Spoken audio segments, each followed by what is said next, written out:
বোতলই পারে নিজের কমেন্ট বক্সটা অফ রেখে অন্য লোকের কমেন্ট বক্স নিয়ে নাড়াঘাটা করতে। সত্যি আমি শুধু অবাক হয়ে ভাবি, সত্যি অবাক হয়ে ভাবি যে নিজে নিজের কমেন্ট বক্স অফ করে রেখেছে জ্বালায়, আর সে অন্য লোকের কমেন্ট বক্স নিয়ে ক্যারি ক্যাচার করছে। এতটা দম নেই যে নিজের কমেন্ট বক্সটা খুলে। অবশ্য যখন আমি ভিডিওটা করছি তখন কমেন্ট বক্সটা খুলেই দিয়েছে। কেন বলো তো? সিম্প্যাথি জোগাড় করার জন্য কমেন্ট বক্সটা খুলে দিয়েছে। যাই হোক, এর বক্তব্য কি গো? এর বক্তব্য, আমি সবসময় সবাইকে ভালো কথাটাই বলি, আমি সবসময় সবাইকে লিগাল ওয়েতেই চলতে বলি, কিন্তু আমি নিজে লিগাল ওয়েতে নই বলছো, আমি চলি না। কিন্তু লোককে জ্ঞান দেওয়ার সময় ভর পেটটা জ্ঞান দিই, সে ভাইকে দিই আর দিদিকে দিই। নিশ্চয়ই বুঝতে পারছো, হ্যাঁ আমি বোতল রানীর কথা বলছি, যে কিনা নিজেই আজকে স্বীকার করেছে সে হচ্ছে দালাল, আর দালালিটা করতে চায়নি বলে লাস্টের দিকে তার জন্যই নাকি এত বিপদ। কিছুদিন আগে বলেছিল যে আমি নাইটি বিজনেস করছি বলে ইনসিকিউরিটির জন্যে আমার সঙ্গে এরকম করলো। এখন বলছে আমি দালালিটা কন্টিনিউ করে যাইনি বলে তাই আমাকে নিয়ে এগুলো বলছে। তো কেনা কে চারাই তো যাই হোক, যেটা বলছিলাম সেটা হচ্ছে যে আমাদের বোতল রানী, তিনি কিনা বলছেন যে আমি এই ভাষাতেই কথা বলবো, মানে ইঞ্জিরি টাইপের, আমেরিকান টাইপের কথা বলবো। তো যাই হোক, সে তার ইচ্ছে মতো কথা বলুক, আমার কিছু বলার নেই। কিন্তু আজকের ডেটে তাকে প্রথমে বলতে হলো যে কিছু দালাল নামিয়ে দিয়েছে, আমাকে দিয়েও করিয়েছিল, তারপর আমি করতে চাইনি বলে এই প্রবলেমটা শুরু হলো। আচ্ছা, বাই দা ওয়ে, তারপর বললো নো, দালাল নয়, পাপেট, তোতা পাখির মতো বলতে শিখিয়েছে। আচ্ছা, তোমরা খুব ভালো করে জানো, কিছুদিন আগে যখন ম্যান্ডিকে নিয়ে সবাই ভিডিও করছিল, তখন প্রত্যেকটা কন্ট্রোভার্সি ক্রিয়েটারকে এসে কি বলছিল?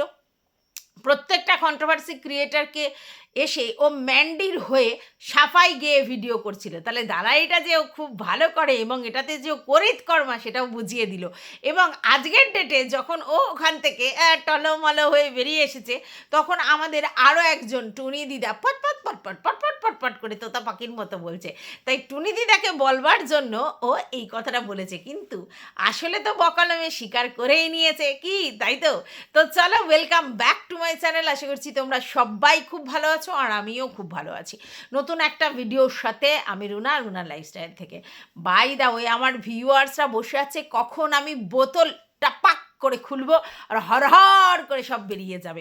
সারাক্ষণ কি বোতল করা যায় ভাই? এদিকে নেকু ম্যান্ডি, এদিকে বোতল, দুজনেই তো সেই লেভেলে কন্টেন্ট দিচ্ছে। তাহলে আমাকে তো একবার এটা একবার ওটা, একবার এটা একবার ওটা করতে হয়। আমার ভিউয়ার্সরা সেটা শুনছে না, বলছে তুমি কি বোতলের দিদি হয়ে গেলে, শুধুমাত্র ওই ম্যান্ডির কমেন্ট বক্সকে তাক ঝাঁককে দেখছো। কেন, আমি কি আগে কমেন্ট বক্স নিয়ে পড়াশোনা করিনি কি গো?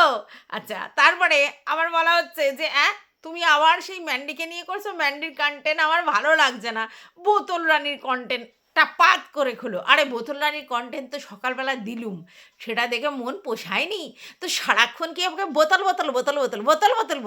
করে যেতে হবে? কীরকম একটা লাগে না বলো? তো যাই হোক, তোমাদের মন রক্ষার্থে এবং আমার ভিডিওর আর একটা কন্টেন্ট নিয়ে চলে এলাম। তো সেখানে আমাদের বোতল রানী বলছে, হুলহুলার সঙ্গে যখন ব্যাপারটা হয়েছিল তখন ওই হুলহুলাকেও পরামর্শ দিয়েছিল যে ভাই যা করবি লিগালি করবি, আর ওইদিকে ম্যান্ডোকেও বলা হয়েছিল যে তুই পুরোপুরি বরকে ছেড়ে এই দিকে মন দে, একেবারে তুই যদি একবার এদিক একবার ওদিক দু নৌকায় পা দিয়ে চলিস তাহলে কিন্তু তুই মানে পড়ে যাবি। তো এখন আমার বক্তব্য ভাই, যে অন্য লোককে জ্ঞান দেয় সে তো সেই জ্ঞানটা নিজেও মানে কি, তাই তো? মানে ও যে এখন মামু ভাগ্নু করছে, তাহলে যখন 4 বছর ধরে ও মামু ভাগ্নু করে যাচ্ছে, তো এই জ্ঞানটা তো ও নিতে পারতো যে আমার ভাগ্নুকে পছন্দ হতেই পারে, কিন্তু আমি ভাগ্নুর সঙ্গেই তাহলে নতুন করে শুরু করি, তোমার সঙ্গে বেঁধেছি ঘর, শুরু করতে পারে। মামাকে একেবারে পকাত করে লাথ মেরে একেবারে ভাগ্নুর সঙ্গে চলে যেতে পারে, সেদিন দুজনে দুনে ছিনু মেলায়, করতেই পারে, কে বলতে পারে? কিন্তু তুমি 4 বছর ধরে একজনের সঙ্গে ডিচ করে আর একজনের সঙ্গে রিলেশন করছো। হ্যাঁ, এবার তুমি বলতেই পারো, না আমার সাথে আমার বর আছে, আমি যেখানে যখন যা করেছি আমার বরকে জানিয়ে করেছি, আর আমার বর সব সময় আমার পাশে দাঁড়িয়ে আছে, তাই আমার নো চিন্তা ইন ফটফট, মানে কাউকে নিয়ে চিন্তা নেই, শুধুমাত্র আমার বরকে নিয়ে চিন্তা, আমার বর তো আমার সঙ্গে। আচ্ছা, বর যদি আমার সঙ্গে থাকে তাহলে কি আমি এইভাবে পরকীয়ার রিলেশন করে যেতে পারি? করতে পারি না। আচ্ছা আচ্ছা আচ্ছা আচ্ছা, কারণ কথাটা হচ্ছে জ্ঞানদা দেবী যখন জ্ঞান দেয় অন্য লোককে জ্ঞান দেয়, আর সেই নিজে সেই জ্ঞানগুলোকে মান্যতা দেয় না, সেখানে সমস্যা। তো যাই হোক, এবার তোমরা বুঝতে পারছো। বলছে যে তোকে তোর নামটা নিয়ে বলেছে খুব বাজে নাম। তখন মনে ছিল না যখন এই নামের জন্য ঘর ছেড়ে বেরিয়ে চলে গেল, তখন মনে ছিল না এই নামের জন্য এত মাতামাতি কাটাকাটি ভুটুভুটি চুটোচুটি করছিল?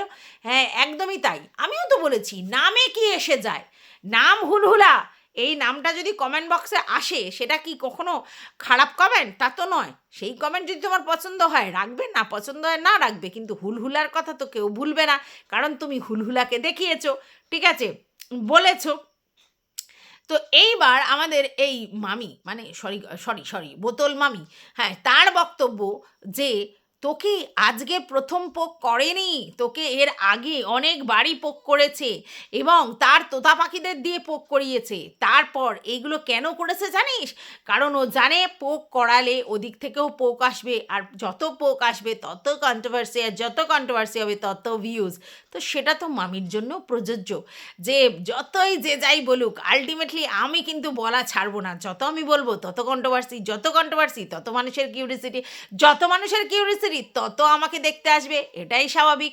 তাই কন্টেন্ট করা তো আমি ছাড়বো না, আমাকে যে যাই বলুক আমি কমেন্ট বক্স অফ রাখবো, কিন্তু লোকের কমেন্ট বক্স নিয়ে ক্যারিকেচার করব, আমাকে বললে আমি সেই কথাগুলোর কোনো রকম ক্ল্যারিফিকেশন না দিয়ে তাদেরকে নিয়ে ভিডিও করতে থাকবো, কারণ মানুষ জানতে চাওয়ার জন্য একেবারে মুখিয়ে থাকবে, আর আমি ড্রাইভ মেরে অন্যদিকে চলে যাব। তাহলে নিজের বেলা শুধু আঁটি শুটি, পরের বেলা শুধু দাঁত কাপাটি, এটা কি করে হয়? এখন যেন একটু বেশি ভাইপিরিতটা দেখানো হচ্ছে না? হ্যাঁ, এটা স্বাভাবিক, দু তরফ থেকেই আমরা দেখছি। ওদিকে হুলহুলাও দিদি বলতে অজ্ঞান, আর এদিকে দিদিও হুলহুলা বলতে অজ্ঞান। এবার অনেকেই সেটাকে নিয়ে একটা নোংরা মন্তব্য করছে, আমি সেটাতে যেতে নারাজ, কারণ এখানে আমি বলবো না যে কেউ কারোর ভাগ্নের সঙ্গে ইন্ডুগুলু করেছে মানে অন্য ভাইকে দেখলেও তার সেটা মনে হবে, এরম কিন্তু নয়। স্পেসিফিক লোকের জন্য স্পেসিফিক ট্রিটমেন্ট হতেই পারে, কিন্তু কথাটা হচ্ছে হঠাৎ করে তোর ভাইয়ের প্রতি এত কেন ব্যাপার? বলছে ও পিওর ব্লগ দিচ্ছে, কোনো কন্ট্রোভার্সি দিচ্ছে না। আরে ভাই, ওকে কন্ট্রোভার্সি দিতেই হবে না, ও নিজেই একটা কন্ট্রোভার্সিয়াল ক্যারেক্টার। ও যেটা 3 বছর আগে করে রেখেছে, তারপর ও যখন ড্রাইভ মারবে ইউটিউবে এবং স্পেশালি কন্ট্রোভার্সি ক্রিয়েটারদের নিয়ে কথা বলবে এবং তারপর পোক করলে সেগুলোর উত্তর দিতে আসবে, তাহলে সেখান থেকে তো পুরো বোঝা যাচ্ছে সে একটা কন্ট্রোভার্সিয়াল ক্যারেক্টার, তাকে নিয়ে এমনিই কন্ট্রোভার্সি হবে, এটাই খুব স্বাভাবিক, এটা অস্বীকার করার কোনো জায়গা নেই। ওকে আলাদা করে কোনো কন্ট্রোভার্সি দিতে হবে না। ও যে ব্লগটা করছে ওটা নিট অ্যান্ড ক্লিন ব্লগ বলে, ওটাকে ব্লগ বলে? ও তো অর্ধেক সময় বড় বড় লেকচার দিয়ে ছেড়ে দিচ্ছে, সারাক্ষণ আমি এই প্রজেক্ট করব, ওই প্রজেক্ট করব, সেই প্রজেক্ট করব, আমার ওই বলেছে, সে সেই বলেছে, আমার বন্ধু এই বলেছে, এখানে এই করেছি, আমরা একসঙ্গে গেট টুগেদার করছি, আর এই এডিটিংয়ের জন্য চোখ ঘোরাচ্ছি, কম্পিউটারে এডিটিং করেই যাচ্ছি, এই তো করছে। হ্যাঁ, এবার ব্লগের মধ্যে 2-3টে জায়গায় ও যেগুলো দেখিয়েছে সেগুলো হচ্ছে পোষ্যকে দেখিয়েছে, পোষ্যর বার্থডে সেলিব্রেশন হয়েছে, ওর মায়ের বার্থডে সেলিব্রেশন হয়েছে, মায়ের সঙ্গে রেস্টুরেন্টে খেতে গেছে, সেখানে সেলিব্রেশন হয়েছে, ও নিজে মায়ের জন্য রান্না করে দিয়েছে, এইগুলো ব্লগিংয়ের পার্টের মধ্যে পড়ে। বাদবাকি সময় তো ও হেজিয়েই কাটিয়ে দেয়, ও তো সারাক্ষণ হেজিয়েই কাটিয়ে দেয়। ও তো ডাইরেক্টলি যদি ম্যান্ডি স্যান্ডি ওকে পোক করে ও তো ইগনোর করতে পারতো, ও যদি পিওর ব্লগ দেওয়ার মেন্টালিটি থাকতো ও ইগনোর করতে পারতো। কত লোক তো কত পোক করে, তো সো হোয়াট, পোকে অমনি সাড়া দিতে হবে?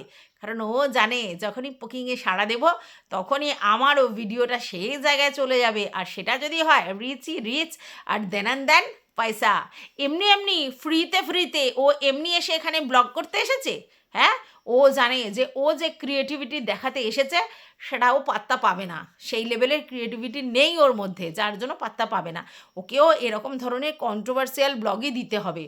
হ্যাঁ, এবার বলতে পারো যে সেখানে কন্ট্রোভার্সির কিছু দেখাচ্ছে না, কিন্তু তোর পোকিংয়ে তো সাড়া দিয়েছে, তার মানে তো কন্ট্রোভার্সিয়ালই হয়ে গেল। কন্ট্রোভার্সি ক্রিয়েটারদেরকে রেসপেক্ট দেখাচ্ছে, তার মানে তো বোঝাই যাচ্ছে যে কি করতে চাইছে। ও চাইছে এইভাবে ওকে নিয়ে আলোচনা হোক, ও কন্ট্রোভার্সির মধ্যেই থাকতে চাইছে। আর এটা যদি আমাদের বোতল রানী দেখতে না পারে, মানে দেখতে না পায় আর কি চোখে, ভাই করছে বলে, তাহলে আর কিছু বলার নেই। আর এটা খুব স্বাভাবিক ছিল, যেহেতু এখন ম্যান্ডিদের থেকে এর একটা ঝাড় খেয়েছে, তো এখন ও হঠাৎ করে হুলহুলার দিকে বেশি টান দেখাবে, হুলহুলার জন্য ওর বেশি দরদ উদলে পড়বে, হুলহুলাকে সবসময় পজিটিভ ভাইব দিয়ে দেখবে, এটাই স্বাভাবিক। আর সেটাই করছে আমাদের বোতল। তো ভালো কথা, ও ম্যান্ডুকে ভালো বুদ্ধি দিয়েছিল, সৎ বুদ্ধি দিয়েছিল, আর হুলহুলাকেও সৎ বুদ্ধি দিয়েছিল, কিন্তু সেই সৎ বুদ্ধি নিজের জন্য অ্যাপ্লাই করতে পারেনি। সেখানে কিন্তু ও দু নৌকার পা দিয়েই চলার ব্যাপারটা করেছে। এবার অনেকেই বলতে পারো, তোমরা কি দেখেছো? আমরা দেখিনি, কিন্তু যা যা ভয়েস ওপেন হয়েছে, যা যা রিভিল হয়েছে, তাতে পরিষ্কার যে একই সঙ্গে মামা এবং ভাগনা দুজনের সঙ্গেই ও খুব সুন্দর সম্পর্ক ব্যালেন্স করে চলছিল এবং চলছেও এখন, ঠিক আছে? তো এই জায়গা থেকে তো আমরা এটুকুনি বুঝতেই পারি, এটুকুনি তো আমাদেরও দিমাকের বাতি জ্বলে, আমাদেরও টুথপেস্টের নামাক আছে কি, তাই তো? এটাই কথা। তো যাই হোক, ব্যাপারটা হচ্ছে যে আমি যখন নিজে কমেন্ট বক্স অফ রাখছি, সে যে কোনো কারণেই হোক, তাহলে আমি অন্য লোকের কমেন্ট বক্সে কে কী কমেন্ট করে যাচ্ছে সেটা নিয়ে বক্তব্য রাখছি, তখন আমি কি বলছি? আমি একজন কন্ট্রোভার্সি ক্রিয়েটার, আমি ব্লগারের ব্লগ দেখে নিশ্চয়ই ভিডিও করতে পারি। ও বাবা, কন্ট্রোভার্সি ক্রিয়েটার বলে আমি মাথা কিনে নিয়েছি আমি ব্লগারের ব্লগ দেখে ভিডিও করতে পারি, তাহলে আমরাও কন্ট্রোভার্সি ক্রিয়েটার। কোনো কন্ট্রোভার্সি ক্রিয়েটারের যদি কোনো কন্ট্রোভার্সিয়াল জিনিস আমাদের সামনে আসে, আমাদের কানে শুনি আমরা সেইগুলো, তাহলে আমরা সেগুলো নিয়ে কন্টেন্ট করতে পারি না? তখন আবার বলবে আমি সব ব্লগারদের নিয়ে কন্ট্রোভার্সি করি, আর দেখো কিছু হাড় হাওয়াতের দল সারাক্ষণ আমাকে নিয়ে পড়ে আছে, সারাক্ষণ আমাকে নিয়ে কন্ট্রোভার্সি করেছে। আচ্ছা, কন্ট্রোভার্সির সিস্টেমে কি এরকম কিছু বলা আছে যে শুধুমাত্র স্পেসিফিক্যালি ব্লগারদের নিয়ে কন্ট্রোভার্সি করতে হবে?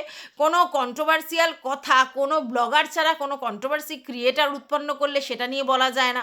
আচ্ছা, এরম কি কোনো কথা আছে যে কোনো ভিউয়ার্স যদি কোনো কন্ট্রোভার্সিয়াল কথা বলে সেটা নিয়ে কথা বলা যায় না? এরম কি কোনো কথা আছে? না তো। কন্ট্রোভার্সি মানে কন্ট্রোভার্সিয়াল কোনো কিছু টপিক উৎপন্ন হলেই সেটা নিয়ে কথা বলা যায়। তাহলে এইখানে ও কন্ট্রোভার্সি ক্রিয়েটারদেরকে প্রত্যেকবার বলে আসে যে আমার পিছনে পড়ে আছে, আরে ভাই তুই ক্যারেক্টারটাই কন্ট্রোভার্সিয়াল, তার জন্য তোকে নিয়ে বলতে আসে, নাহলে থোড়াই বলতে আসে। আর তুই তো এটা চাস যে তোকে নিয়ে এইরকম কন্ট্রোভার্সিয়াল কথা হোক, তাহলে তুইও তো কন্টেন্ট পাবি আর সেটা নিয়ে বলবি। আমি কাউকে উত্তর দিতে আসবো না, আমি কাউকে উত্তর দেওয়ার মুখ আছে তোর? তোর উত্তর দেওয়ার মুখ আছে? তুই কোথা থেকে উত্তর দিবি? তুই এতটাই নির্লজ্জ বেহায়া, তার জন্য আবার কন্ট্রোভার্সি চ্যানেলে এসে অন্যদের নিয়ে কন্ট্রোভার্সি করিস, যার পুরো জীবনটাই কন্ট্রোভার্সি, যে পুরো জীবনে এই ব্যাপারটাই কন্ট্রোভার্সি করে যাচ্ছে আজ 4 বছর ধরে, আর তাকে নিয়ে কন্ট্রোভার্সি করলে তার আবার জ্বালা উঠবে? এটা কেমন করে হয়, তাই না? তো যাই হোক, ব্যাপারটা হচ্ছে ও এখন বলছে কন্ট্রোভার্সি ক্রিয়েটারদের। তো এই যে জাস্টকে নিয়ে যে কথাগুলো উঠেছিল, তো জাস্ট কি কন্ট্রোভার্সি ক্রিয়েটার নাকি ব্লগার? জাস্টও তো একটা কন্ট্রোভার্সি ক্রিয়েটার, তাহলে সেই জাস্টের ব্যাপারটা নিয়ে ও কেন কন্ট্রোভার্সি করেছিল? আরে কন্ট্রোভার্সিয়াল জিনিস উৎপন্ন হয়েছিল, তার জন্য করেছিল, ক্ষতি কিছু হয়নি। কিন্তু ওর বক্তব্য ও শুধুমাত্র ব্লগারদের নিয়ে করে, নেভার। একদম মিথ্যা কথা বলবি না, প্রচুর কন্ট্রোভার্সি ক্রিয়েটারদের নিয়ে তুই বলেছিস। আচ্ছা বাই দাও, ওর কথা ছেড়ে দে। এই যে রিম্পু, যার ব্যাপারটা নিয়ে হলো, সেই যে টাকা চাওয়া নিয়ে, সেটা নিয়ে তুই কম কন্ট্রোভার্সি করিসনি। এবং তাকে যখন হচ্ছে তার একটা সাইডে তার নাম পাওয়া গেছে, সেটা নিয়েও তুই কম কন্ট্রোভার্সি করিসনি। তাকে হানু চানু পানু পানু হানু কুনু এরকম বলেছিস। তাহলে তারপর সেটা, সেও কি তখন ব্লগার ছিল? সেও তো কন্ট্রোভার্সি ক্রিয়েটার ছিল। তোমার বেলায় সবাইকে নিয়ে তুমি কন্ট্রোভার্সি করতে পারো, তাকে নিয়ে যথেচ্ছার করতে পারো, তারটা তুমি দেখোনি, শুনেছো, শুনে তুমি বলতে পারো।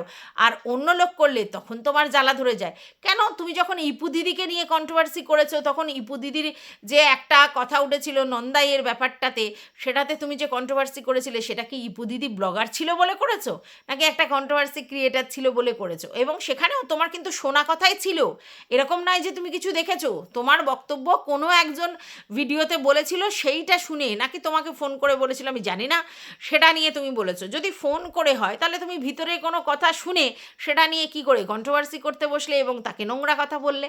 তাহলে তোমার বেলা সবাইকে নিয়ে তুমি ভিডিও করতে পারো, আর তোমাকে নিয়ে ভিডিও করলে তখন ফেটে যায়, তখন নিতে পারো না। সেই কখনো হয়? আবার বলবে আমার একটা ফাঁকা জায়গা নিয়ে সবাই বলে। তুমি প্রতিবার প্রতি লোকের বাচ্চাকে নিয়ে বলবে, তোমার কি রাইটস আছে? কোনো বাচ্চার ছবি তুমি পার্সে রেখেছো, ভালো কথা, কিন্তু সেই বাচ্চাকে নিয়ে তুমি ভিডিওতে দেখাচ্ছে তাও ঠিক আছে, কিন্তু যেটা ভিডিওর মধ্যে নেই, সে পাশ করেছে কি ফেল করেছে সেইটা নিয়ে তুমি কেন বললে? তারা তোমাকে বলেছে বা জানিয়েছে, যেটা করেছে হয়েছে, তার বাবা মা বুঝবে, তার পড়াশোনার ব্যাপারটা তার বাবা মা বুঝবে, সে পাশ করুক ফেল করুক যাই করুক তারা বুঝে নেবে। তোমাকে যদি বলেও থাকে, তুমি সেগুলো এসে ওপেন করে দিয়ে সেই বাচ্চাটার ব্যাপারে নিয়ে তুমি বলতে পারো? নিশ্চয়ই বলতে পারো না। তাহলে তুমি কেন সেইগুলো বললে? একটা বাচ্চার ব্যাপারে কেন বললে? তুমি তোমার কারোর বাচ্চা নিয়ে বলবে, তার বাচ্চার পড়াশোনা নিয়ে বলবে, তার বাচ্চার পড়াশোনা খারাপ কি ভালো কি মন্দ সেটা নিয়ে বলবে, আর তোমাকে বললে তখন জ্বালা ধরবে। সারাক্ষণ কি আর এই একটা ব্যাপার নিয়ে সারাক্ষণ বলা যে ভাই আমি আম, আমার বাচ্চা নেই তার জন্য আমাকে সবাই বলে, এই সিম্পাথি কার্ডটা সব সময় খেলা হয় কেন ভাই? কেন খেলা হয়? কেন খেলা হয়? কারণ তুমি অন্য লোকের বাচ্চাদের নিয়ে এইভাবে বলো, অন্য অনেক বাচ্চাদের নিয়ে তুমি অনেক রকম প্রশ্ন তুলেছো, তোমার এই বাচ্চার ব্যাপারটা তোমার কাছে কন্টেন্ট। তাহলে তুমি যদি অন্য লোকের বাচ্চার ব্যাপার নিয়ে কন্টেন্ট করো, সে যেরকমই কন্টেন্ট করো, তাহলে তোমার বাচ্চা হওয়ার না জায়গাটাতেও লোকে সেটাকে নিয়ে কন্টেন্ট করে, এটা খুব স্বাভাবিক ব্যাপার। তুমি নিজেকে আগে প্রশ্ন করো যে আমি কি এরকম কোনো কন্ট্রোভার্সিয়াল কিছু করি? হ্যাঁ করো তো। লোকের বাচ্চাকে নিয়ে তুমি কন্ট্রোভার্সি করো, তাহলে তোমাকে নিয়েও তো কন্ট্রোভার্সি হবে তোমার ফাঁকা জায়গাটা নিয়ে, এটা বাস্তব, এটাকে মানতে হবে। হ্যাঁ, আমি কখনোই সাপোর্ট করি না যে কোনো ছেলে কোনো এরকম একটা ফিজিক্যাল প্রবলেমকে এইভাবে বলবে, এটা আমি কখনোই সাপোর্ট করি না। কিন্তু আজকের এটাও তো ঠিক যে বহু বহু মেয়েরা এই প্রবলেমে ভুগছে, বহু বহু মেয়েদের এই একটা ফিজিক্যাল প্রবলেম আছে, সেটা কেউ কেউ সেটা থেকে ওভারকাম করতে পারে, কেউ কেউ খুব মানসিকভাবে বিধ্বস্ত হয়ে যায়, কিন্তু সবাইকে তো বলা হয় না। তোমাকে কেন স্পেসিফিক্যালি বলা হয়? তার কারণ তুমিও এই ধরনের অন্যায় কাজগুলো করো, তুমি করো বলেই তোমাকে বলা হয়, না হলে লোকের ঘন্টা ফারাক পারে। ঠিক আছে? তো যাই হোক, এ হচ্ছে নিজে জ্ঞান পাপী, নিজে সব জানতা গামছাওয়ালা, সব জানে সব বোঝে সব লিগাল বোঝে, সবাইকে লিগালি জ্ঞান দেয়, অথচ নিজেই সামান্য একটা জিনিস সারাক্ষণ ইল্লিগাল কাজই করে যাচ্ছে। হ্যাঁ, এবারেও বলতে পারে না এটা আইনত অবৈধ নয়, সামাজিকভাবে অবৈধ। তো কথাটা হচ্ছে হ্যাঁ এটা আইনত অবৈধ নয়, কিন্তু এরকম একটা কাজ সেটা সামাজিকভাবেও বৈধ নয়। তাহলে নিজে যখন আমি এরকম একটা অন্যায়মূলক কাজ করে যাচ্ছি, আমি লোককে বলতে পারি জ্ঞান দেওয়ার সময় যে তুমি এটা করো না, তুমি ওটা করো না, তুমি বরকে ঠকিও না, তুমি একে ঠকিও না? তাহলে বরকে কি তুমি ঠকাওনি? ও আচ্ছা। তো যাই হোক, তোমরা বুঝতেই পেরেছো, এ হচ্ছে পরের গলায় ঘন্টা বাঁধবার জন্য সবসময় মুখিয়ে থাকে, কিন্তু ওর গলায় কেউ ঘন্টা বাঁধতে পারবে না। এরকম ক্যাসে চলেগা? এসে ক্যাসে চলেগা? তো যাই হোক, এই ভিডিওটা আমি এই পর্যন্তই রাখছি। তোমাদের যদি কিছু বক্তব্য থাকে কমেন্ট বক্স তো খোলাই আছে, আর ভিডিওটা যদি ভালো লাগে তাহলে লাইক একটা মানতে হয়, অল নোটিফিকেশান অন করে বেল বাটনটা অতি অবশ্যই বাজিয়ে দেবে। তো ততক্ষণের জন্যে